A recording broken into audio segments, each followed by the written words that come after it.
नमस्कार, मैं प्रियंका और आज मैं आपको विकासवाद में आपको पढ़ा रही थी और उसी कड़ी में उसी चरण में हम आज आगे बढ़ते हैं। आज मैं आपको इन स्पेंसर पढ़ाऊंगी। स्पेंसर के बारे में आप जानते हैं कि स्पेंसर जो है उस समय के एक बहुत महान कह सकते हैं, एक महान मानव शास्त्री थे जो बाद में समाजशास्त्र से प्रभावित होकर समाजशास्त्र में आए और जिनका पूरा का पूरा हम कह सकते हैं जो दर्शन है या जो इनकी जो विचारधारा है, जो इनका मेन कथन है वह क्या है, वह जो है मेन जो इनका पूरा कथन है वह इसी पे विकासवाद पे ही टिका हुआ है। इनको जो है सामाजिक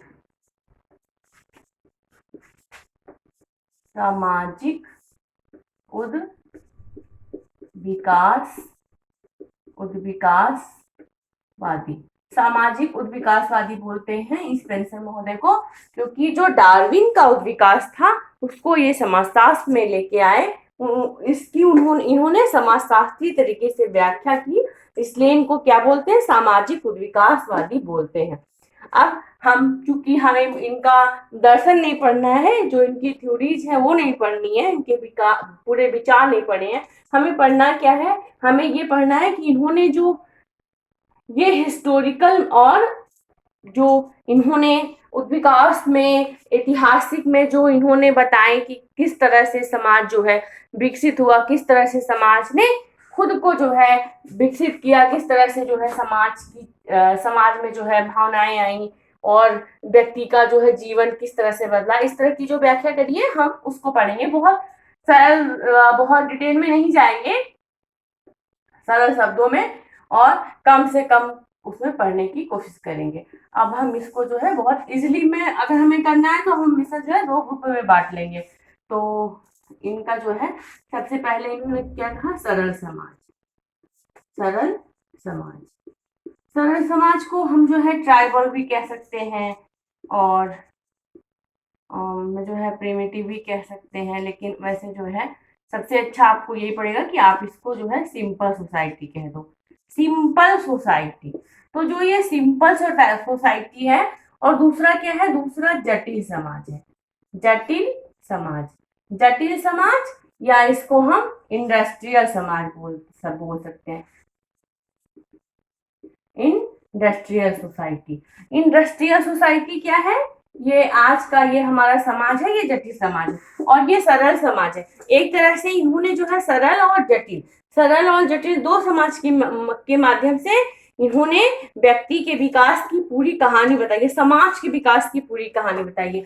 ये जो सरल समाज था इसमें जो है जो व्यक्ति का जीवन था वो बहुत सीधा था, बहुत सिंपल था। हम एक तुलनात्मक अध्ययन करते चलेंगे तो इससे हमको जो है दोनों को समझने में बहुत आसानी हो जाएगी। जो सरल समाज था, सिंपल सोसाइटी थी, इसमें जो है व्यक्ति का जीवन क्या था, सरल जीवन था। तो सरल जीवन की वजह से इनके जीवन में ज्यादा आपाधापी नहीं थी। जीवन जो है हार्ड हो गया है, हार्ड माने कठिन हो गया है। और जो जटिल समाज है वहां का जीवन उतना ही कठिन हो गया है। जितना सरल था उतना ही विकास के रास्ते से आगे बढ़ के जब ये आगे बढ़े हैं तो विभिन्न चरणों से गुजरते हुए हम आज जिस इंडस्ट्रियल सोसाइटी में जी रहे हैं वह बहुत कठिन समाज है, बहुत जटिल समाज है। हम आगे आएंगे, दूसरा देखेंगे। फर्स्ट है ये, दूसरा क्या है, दूसरा है अनिवार्य सहयोग।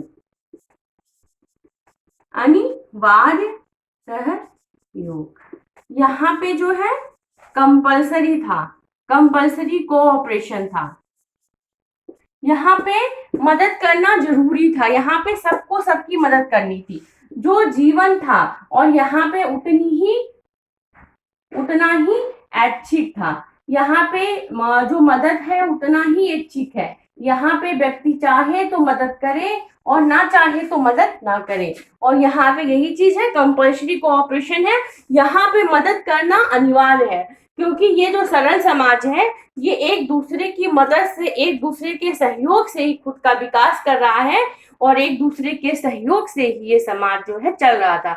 तो इसलिए यहाँ पे सहयोग अनिवार्य है और यहाँ पे जो है वह उतना ही ऐच्छिक है। आप चाहो तो करो, अदरवाइज आप पे कोई बाउंडेशन नहीं है। हम तीसरा देखेंगे, समाज जो है, जो समाज के जो भी संस्थाएं हैं, समाज की संस्था, ये जो है निर्मूल हो गई। यहाँ पे जो है बहुत ही उन्मुख थी, यहाँ पे जो है प्रबल हम कह सकते हैं। समाज की संस्थाएं जो है वो यहाँ पे प्रबल थी। सरल समाज में जो समाज था उसकी संस्थाएं प्रबल थी और ये यहाँ पे आके उतनी ही निर्मूल हो जाती हैं। मतलब यहाँ पे ये कोई मूल्य नहीं रखती हैं, क्योंकि ये संस्थाएं जो हैं यहाँ पे आके अपना जो उनका जो प्रभाव है, ये प्रभाव धीरे धीरे करके क्षीण हो रहा है और ये उतना यहाँ पे प्रभाव नहीं रखती हैं जितना सरल समाज में रखती थी। ये जो सरल समाज है ये क्या है कि ये जो है एक दूसरे के सहयोग से चलता था। हम जानते हैं इतने बाजार नहीं थे, इतना जो है औद्योगिकरण नहीं हुआ था, शहरीकरण नहीं था, जो जीवन था बहुत सरल था, बहुत सिंपल था। तो उस तरह से लोग, जो संस्थाएं थी वो बहुत बड़ी भूमिका रखती थी। आज की तरह नहीं, जो आज का जो औद्योगिक समाज है इसमें जैसे आज इन संस्थाओं का, समुदाय समिति संस्थाओं का कोई महत्व नहीं है। आज जो है पूरा जो हम ऐसे समझते हैं कि जो इस में नॉर्म्स थे, जो यहाँ जो जीवन मूल्य थे, ये यहाँ आके ऐसे बदल गए हैं कि यहाँ वही काम कानून कर रहा है। हमें जो है यहाँ व्यक्ति का डर नहीं है, समाज का डर नहीं, यहाँ कानून का डर है और यहाँ जो है व्यक्ति का डर होता था। तो इसमें जो है हम मोटा मोटी देख रहे हैं, बहुत ज्यादा जो है डिटेल में नहीं जाना है, हम जानते ही हैं। तो समाज जो है वहां यहाँ पे संस्थाएं प्रबल थी, यहाँ संस्थाएं आके निर्मूल हो गई हैं। और हम देखेंगे कि यहाँ जो है जो जीवन यापन था वो बहुत इजी था, सरल था। और सरल होने के साथ साथ, जब जीवन यापन सरल था तो सरल होने के साथ साथ जो है यहाँ पे सबसे मेन बात ये था कि सरल होने के साथ साथ जो जीवन यापन था वह एक दूसरे के सहयोग पर आधारित था। समाज की संस्थाएं बहुत प्रबल थी और इसके साथ ही साथ जो व्यक्ति था वह समाज से जुड़ा हुआ था, समाज से जुड़ा था। उसके लिए जो परिवार था वह परिवार जो है, समाज उसका परिवार हुआ करता था और वह समाज से बहुत जुड़ा था।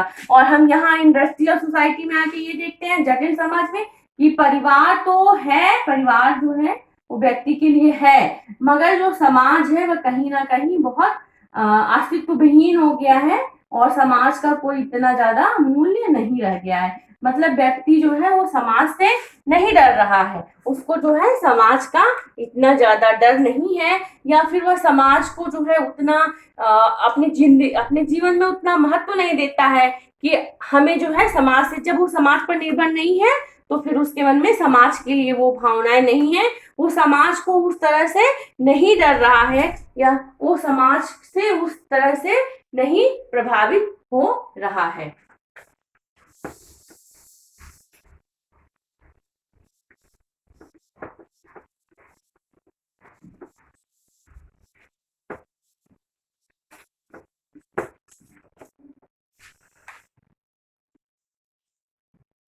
इसके साथ ही साथ स्पेंसर महोदय ने ये तो दो अध्ययन किए ही हैं, दो जो है इनका दो जो क्रम है इन्होंने उसको तो डिवाइड किया ही है।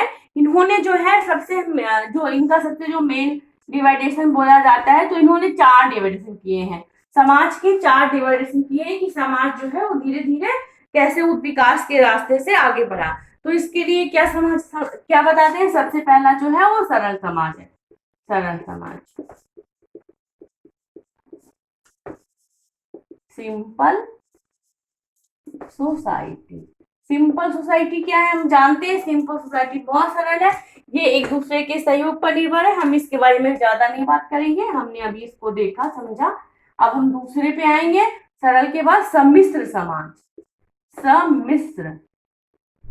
सम्मिश्र समाज जो है, ये समाज ऐसा था कि मिक्स्ड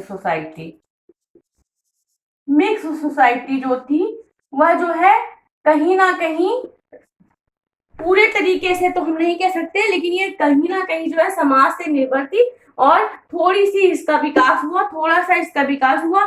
ये थोड़ा सा जो है अपने आप को विकसित कर पाई थी, आगे आ पाई थी, पर ये जो है पूरी तरह से हम नहीं इसको कह सकते ये पूरी तरह से डेवलप हो गई थी, पूरी तरह से जो है विकसित हो गई थी। ये सरल समाज से इम्प्रेस थी, और सरल समाज जो है कुछ तत्व इसमें सरल समाज के थे और कुछ तत्व इसमें बदलाव के थे, मतलब ये बदलता हुआ समाज था। हम तीसरे पे क्या आएंगे, सम्मिश्र के बाद हम तीसरे पे आएंगे सरल, सम्मिश्र और दूहरे, दूहरे सम्मिश्र, डबल, डबल मिक्स्ड सोसाइटी। ये double mix society same to same थी, थोड़ा सा जो है इसमें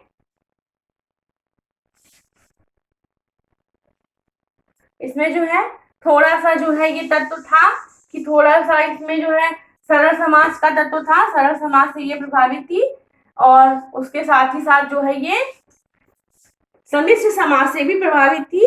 इसमें जो है बदलाव के तत्व उससे ज्यादा इसमें आ गए थे, दूसरे सम्मिश्र समाज में सम्मिश्र समाज से ज्यादा तत्व आ गए थे, इसलिए हम इसको डबल मिक्स सोसाइटी बोलते हैं। और जो लास्ट था वो था तिहरे, तिहरे सम्मिश्र समाज, सम्मिश्र समाज, ट्रिपल, ट्रिपल मिक्स्ड सोसाइटी। ये जो तिहरा सम्मिश्र समाज था ये बहुत ही विकसित समाज हो गया, ये हम कह सकते हैं कि आज का औद्योगिक समाज था जो विकास के ऊंचे पायदान पर खड़ा था, और ये जो है सरल समाज, सम्मिश्र समाज और दोहरे सम्मिश्र समाज से बहुत ही ज्यादा आगे निकल गया था, और ये इन तीनों के जो मेन तत्व हैं सरल समाज के उससे ये बहुत आगे निकल गया था। इसमें जो है औद्योगिकरण और सेवा का विस्तार हो गया था। इसमें पूरी तरीके से ये सरल समाज बदल के तिहरे सम्मिश्र तक आते आते इसमें बहुत सारी चीजें जो है पूरे तरीके से चेंज हो गई थी। बस ये इतना सा ही है, हम इनके दर्शन को बहुत ज्यादा नहीं पढ़ेंगे, इनकी थ्योरीज को बहुत ज्यादा नहीं पढ़ेंगे, क्योंकि आगे चल के हम फिर पढ़ेंगे। फिलहाल इन्होंने जो है 4 व्याख्याएं और करी हैं, अगर आप समझना चाहें तो बहुत इजी है। सरल, सरल में जो है पशु समाज आ गया, मतलब जो है पशु जैसे, मतलब जो पशु करके जो हम कह सकते हैं, जैसे जनजातीय समाज जो है वो जनजातीय समाज है। ये बस एक जानकारी के लिए है, और वैसे ही इसका जो है कोई वो नहीं है। सरल समाज हो गया, फिर इन्होंने जो है पशुपालन करा, पशुपालन करा, फिर इन्होंने कृषि करी, कृषि समाज, कृषि समाज, और फिर इन्होंने क्या करा, निश्चित तौर पर इन्होंने जो है उद्योग, उद्योगों को, उद्योग। बस हम इतना ही ऐसे ही समझते जाएंगे, ये इनका एक समाज का विभाजन है, और वो जो है इनका बहुत ज्यादा डिटेल में हम जो देखेंगे वो 2 ही समाज है, simple society and industrial society, इसलिए बहुत ज्यादा डिटेल में जाने की जरूरत नहीं है।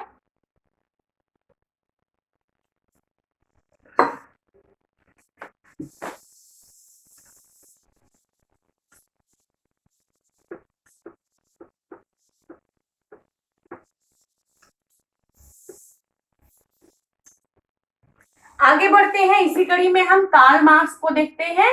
Karl Marx, Karl Marx, Karl Marx जो है वो हम ऐसे तो ये बात है कि कार्ल मार्क्स जो है वो समाजशास्त्र के थे ही नहीं, उन्होंने ऐसा कुछ कहा ही नहीं कि मैं समाजशास्त्र के बारे में पढ़ा रहा हूँ, बोल रहा हूँ, या कुछ भी इनकी ऐसी बात नहीं है जिससे ये साबित हो कि ये समाजशास्त्र, लेकिन जो भी इनके विचार हैं या जो भी इनकी कृतियां हैं वो समाजवाद, जैसे इनका स्थापना है, जो समाजवाद की स्थापना है वो क्या है, वो समाजशास्त्र का विषय क्षेत्र है, इसीलिए जो है सारे समाजशास्त्री इनको एक समाजशास्त्री के रूप में मानते हैं। और वैसे इन्होंने कभी ये नहीं कहा कि मैं जो है उद्विकासवादी हूँ, या मैं ऐतिहासिक के क्रम में व्यक्ति या समाज का वर्णन कर रहा हूँ, या उसकी जो व्याख्या है जो मेरी समाज की या पूंजीवाद की वो कर रहा हूँ, लेकिन इनके मित्र एंजल ने कहा था कि ये जो है उद्विकासवादी हैं, और इन्होंने इनके अंत्येष्टि के अवसर पर कहा था कि ये जो है उद्विकासवादी हैं, और इन्होंने उद्विकास के उद्विकास के माध्यम से अपने दर्शन को समझाया है, उद्विकास के माध्यम से अपने विचारों को समझाया है। तो कार्ल मार्क्स को जानने के लिए, समझने के लिए सबसे पहले हम ये जान लें कि कार्ल मार्क्स एक ऐसे विचारक थे, एक ऐसे अध्येता थे, एक ऐसे समाजवादी थे जो जिन्होंने उस समय की जो मनुष्य था उस जो बहुत ही बुरी तरीके से गुलामी की जंजीरों में जकड़ा हुआ था, मानसिक गुलामी मतलब कि हमको निकलना ही नहीं है, पावर्टी हो गई थी उनकी कि नहीं हमारी तो यही नीति है, हमें यही करना है या हमें ऐसे ही रहना है। तो इसमें जो है इन्होंने उनको उभारने का काम किया। मेन जो इनकी पूरी व्याख्या है, या हम इनको इसलिए पढ़ेंगे कि इन्होंने उस समय का जो जनमानस था उसको जगाया और उसके लिए काम किया और उसको बताया कि आप जो है किसी भी रूप में कमजोर नहीं हो, या फिर आप किसी भी जो है धर्म के द्वारा जो थोपा गया है कि नहीं आप जो है कोई पाप किए इसलिए आपको ऐसा दंड, ऐसा कुछ भी नहीं है। आप जो ये व्यक्ति है, जो समाज है, जो पूंजीवाद है, उसने ऐसा विकसित किया है समाज को कि आप उसके लिए परेशान है। ये तो इनका थिंकर है, तो ये तो इनका विचार है, लेकिन फिलहाल हम एक जरा सा रोशनी डालेंगे कार्ल मार्क्स के ऊपर और आगे फिर हम अपनी पढ़ाई को समझेंगे। कार्ल मार्क्स ने समाज के उद्विकास को बहुत सरल शब्दों में समझाया है। कार्ल मार्क्स ने जो है सबसे पहले क्या कहा है, कार्ल मार्क्स ने ये कहा है कि जो समाज था सबसे पहले क्या था, सबसे पहले आदिम साम्यवाद। हम जानते हैं कि कार्ल मार्क्स साम्यवाद की बात करते हैं कि बाद में जो है साम्यवाद आएगा। तो सबसे पहले क्या कहते हैं, सबसे पहले कहते हैं कि जो समाज है उसमें सबसे पहले भी आदिम साम्यवाद था। साम्यवाद कोई ऐसी वस्तु नहीं है, कोई ऐसी विचारधारा नहीं है कि जो थी नहीं, साम्यवाद था लेकिन सबसे पहले साम्यवाद था। हम इसको ऐसे समझ सकते हैं स्वामित्व के आधार पर, स्वामित्व के आधार पर। आप अगर चाहें तो आप जो है शॉर्टली नोट्स अगर बनाते हैं तो आप बनाते चले, बाद में जो इसकी डिफिनेशन दी जाएगी जब कार्ल मार्क्स, जब हम थिंकर्स को पढ़ेंगे तो वो एक अलग हो जाएगा, लेकिन अपनी जानकारी के लिए अगर आप चाहें तो आप बनाते चले, क्योंकि जो छोटे नोट्स होते हैं, जो छोटी जो जानकारियां होती हैं वो बहुत इंपॉर्टेंट होती हैं, और हमें वो क्लियर रहेगा तो हम अपने शब्दों में भी अपनी बात को लिख सकते हैं। लेकिन हमें जो है पहले ये क्लियर होना जरूरी है कि इनका जो मेन थ्योरी है वो किस पर है, या मेन बातें क्या है। बीच की बातें कोई महत्वपूर्ण नहीं होती हैं, या हम उसको अपने शब्दों में भी बना सकते हैं, ढाल सकते हैं। पहले हमको बहुत जरूरी होता है जो मेन थ्योरी है उसको जानना। तो स्वामित्व के आधार पर, ओनरशिप के आधार पर,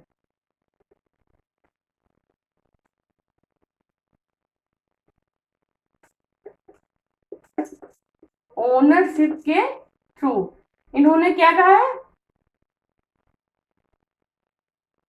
इन्होंने कहा आदिम साम्यवाद। आदिम साम्यवाद क्या है, ट्राइबल या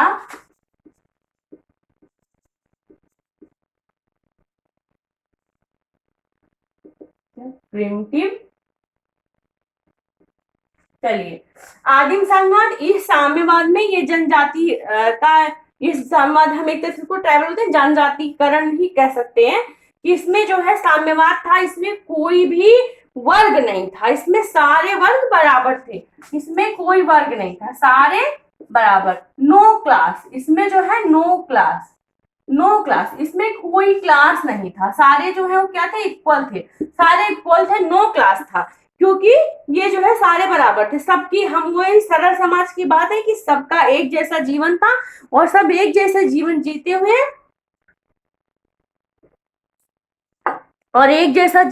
हुए और स्वामित्व इनका जो है पैदा करने का मतलब, पैदा इट मीन्स हम कह सकते हैं कि जो उपजाऊ था उस समय जो है कारखाने वगैरह तो थे नहीं, तो जो उपजाऊकरण था वो सिंपल था, वो समान था।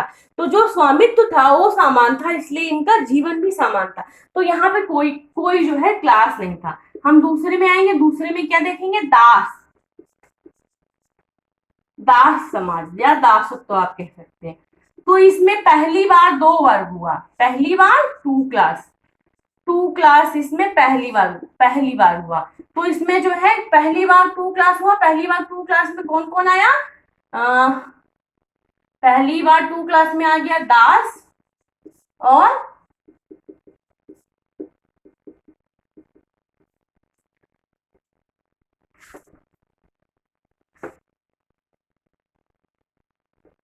और मालिक। ये जो है यहां से जो है दास आए। दासों ने जो मालिक थे इन्होंने जो है थोड़ी सी संपत्ति अर्जित की और दासों को अपना गुलाम बनाया। और फिर यहाँ से पहली बार सबसे फर्स्ट चांस यहाँ पे वर्ग आया। फर्स्ट चांस यहाँ पे जो है क्या आया? वो स्टेट आया। इसके पहले स्टेट नहीं था, इसके पहले वर्ग नहीं था। हम आगे बढ़ेंगे और थर्ड देखेंगे सामंतवादी। सामंतवादी में सामंत हुए और मेन सामंत हुए और कृषि, सामंत और कृषि। फोर्थ में पूंजीवाद। अब ये जो पूंजीवाद है, सॉरी, इसमें जो है हमने आपको, इसमें सेकंड पे आएगा सामंतवाद और थर्ड पे आएगा दास। सॉरी वेरी सॉरी, सेकंड पे आएगा सामंतवाद। सामंतवाद आएगा। सामंतवाद हम जानते हैं कि सामंतवाद से क्या आया? कृषि और सामंत। कृषि और सामंत आए। फिर दासत्व आया, क्योंकि हम स्वामित्व के आधार पर उस विभाजन पे वो सही था दास वर्ग, मगर हम चूंकि स्वामित्व की बात कर रहे हैं तो ये विभाजन गलत हो जा रहा था। और हम तीसरा क्या देखेंगे? तीसरा आएगा दासत्व। दासत्व, अब यहाँ पे पहली बार विभाजन आया। पहली बार यहाँ पे ओनरशिप के आधार पे क्या आया? विभाजन आया। कौन सा विभाजन आया? मालिक और दास का। मालिक और दास का विभाजन आया। मालिक और दास के विभाजन के साथ ही साथ जो है वो चौथा समाज कौन सा हुआ? चौथा समाज आया आदिम सामंतवाद, दासत्ववाद और फिर उसके बाद कौन सा समाज आता है? पूंजीवाद। पूंजीवादी समाज जो है, इसमें क्या मेन हुआ? इसमें जो है पूंजी मेन हुई, पूंजीपति मेन हुआ और पूंजीपति के साथ साथ बुर्जुआ। बुर्जुआ क्या है? बुर्जुआ जो है मध्यम वर्ग है। बुर्जुआ मध्यम वर्ग है। बहुत इजीली समझेंगे आप। ओनरशिप के आधार पे, स्वामित्व के आधार पे सबसे पहले आदिम साम्यवाद आता है। आदिम साम्यवाद जिसमें सारे ही बराबर थे। कोई जो है, कोई क्लास नहीं था, कोई स्टेट नहीं था, कोई स्टेटस नहीं था, कोई जो है वर्ग नहीं था, कोई बड़ा नहीं था, कोई छोटा नहीं था। फिर सामंतवाद आया। धीरे धीरे आदिम साम्यवाद, जब संस्कृतियां विकसित हुई, खेती का औजार आए, खेती के औजार आए और लोगों ने जो है समाज को विकसित किया, तो क्या हुआ? सामंतवाद आया। सामंतवाद जो है वो क्या था कि कृषि और सामंत, कृषि के साथ साथ सामंत का, जैसे किसी बड़ी तो जो थोड़ा सा समझदार थे या जो थोड़ा सा, उन्होंने क्या किया? कृषि और सामंत दो वर्ग बनाए।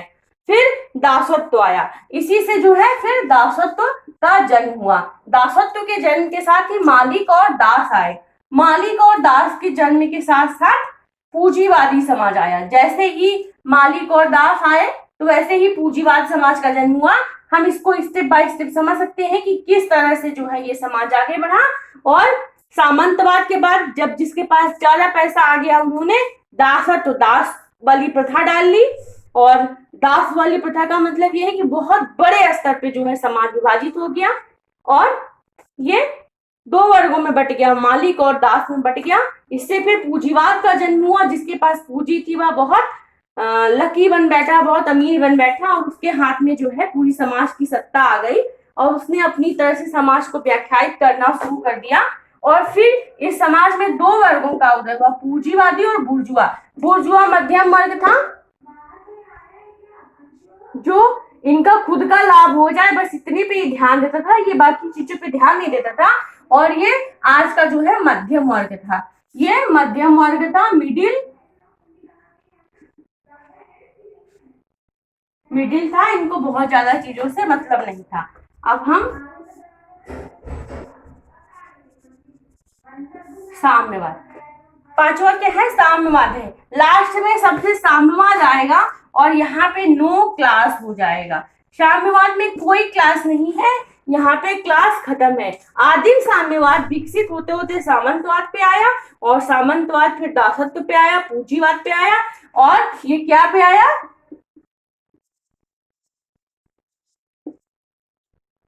ये लास्ट में जो है पूंजीवाद पे आते आते साम्यवाद पे आया, और साम्यवाद पे आके नो क्लास और नो स्टेटस, मतलब अब इनका कोई स्टेटस या कोई क्लास नहीं रहा। आप अगर चाहते हैं तो आप इसको थोड़ा सा, अगर आप चाहते हैं तो आप इसको लिख सकते हैं। ये जो है आपके लिए महत्वपूर्ण रहेगा। आगे चल के जब भी आप इसको पढ़ेंगे तो आप एक दो शब्दों में ही या एक दो लेक्चर्स में ही आप इसको बहुत अच्छे से समझ जाएंगे। लेकिन आप सबसे पहले ये समझिएगा, जो ओनरशिप के आधार पे है, स्वामित्व के आधार पे है, वो समाज का वो विभाजन नहीं है जो मार्क्स करता है कि आदिम साम्यवाद, दासत्ववाद, पूंजीवादीवाद या साम्यवाद, ये चार है मार्क्स के, जो मैं आपको अभी करवा रही थी। लेकिन फिर मुझे लगा कि मैं तो स्वामित्व के आधार पे आपको बता रही हूँ, तो इसलिए फिर वो गलत हो जाता। आप इसको अगर चाहें तो आप इसको जरा सा नोट कर सकते हैं।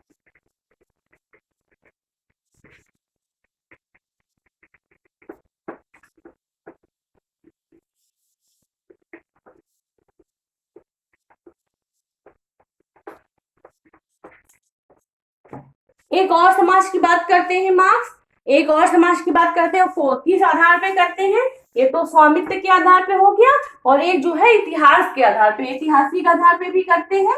तो हम जो है थोड़ा सा उसको बताते हैं, बस थोड़ा सा। तो इसमें जो है सबसे पहले क्या, कौन सा समाज आता है मार्क्स का, प्राचीन समाज,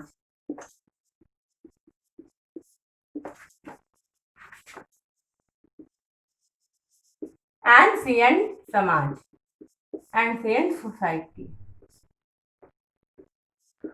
चलिए कोई बात नहीं, आप इसको समझ सकते हैं। प्राचीन समाज, प्राचीन समाज क्या था, वही, इसमें कोई वर्ग नहीं, कोई दास नहीं, और कोई जो है मालिक नहीं, सब एक बराबर थे। ये जो है प्राचीन समाज था, यहाँ कोई दिक्कत नहीं है, यहाँ जो है सब बराबर थे। दूसरा जो है जिसकी ये जो है हम ऐतिहासिक तो इसको कहते हैं, एक चीज और बोल सकते हैं, एक चीज और बोलते हैं, प्रोडक्शन, प्रोडक्शन, प्रोडक्शन के आधार पर भी इसको मार्क्स, इसकी व्याख्या करते हैं। इसको मार्क्स जो है प्रोडक्शन के आधार पर भी कहते हैं कि प्राचीन समाज था, प्राचीन समाज के बाद जो है क्या आया, वो एशियाई समाज आया, एशियाई समाज, हाँ, एशिया का समाज, जो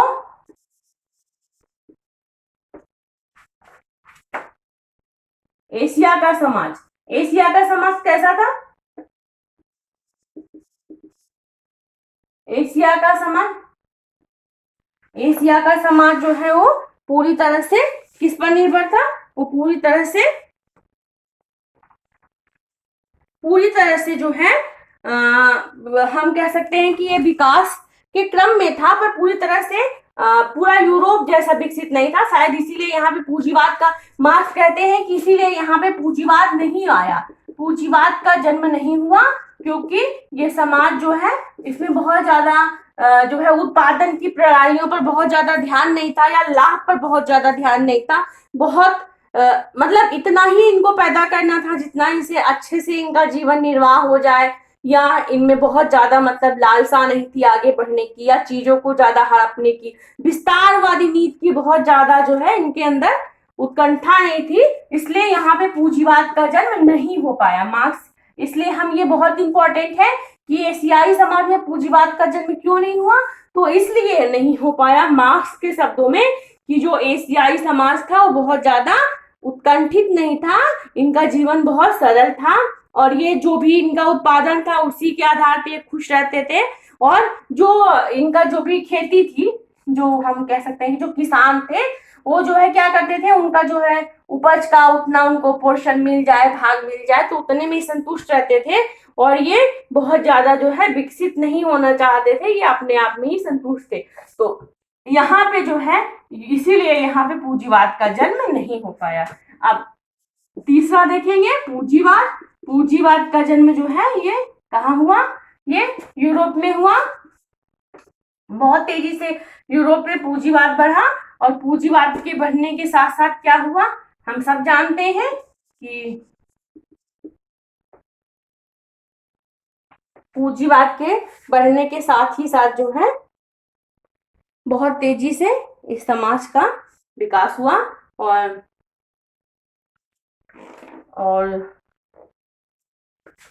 ये क्या हम इसको बहुत इजली कह सकते हैं कि जो ये पूंजीवाद था ये क्या लेके आया, ये कैपिटल लेके आए, और इन्होंने जो है विकास को एक ऐसे आयाम पे पहुंचाया कि जहां पे जो है पूंजी बट गई, पूंजी जो है किसी एक के पास हो गई, और जो उससे जो निचले थे वो जो है निम्नतर जीवन जीते चले गए।